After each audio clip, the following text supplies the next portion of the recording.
Kalamig! Gusto ko lang i-flex ang aking mini garden kung anong meron dito. Meron akong tanglad. Tapos itong halaman na to na gumagapang, tarinim ko. Orchid na malapit ng mamatay. Ano nga to? Tawag dito. Kalimutan ko na ng tawag dito, pero madalas to ilagay sa pag luluto ng steak yung amo ko.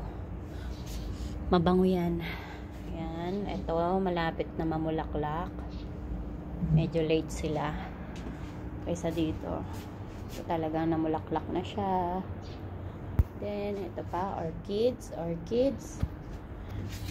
Meron ako ditong ano nga to? Cilantro. Ano yan?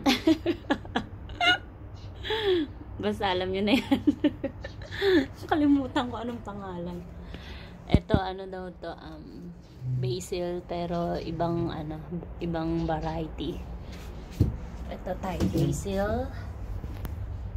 Thai basil. Tapos ito pa, meron pa ditong malaki. Ano nga tawag dito? Tapos ito, uy, look at my onions.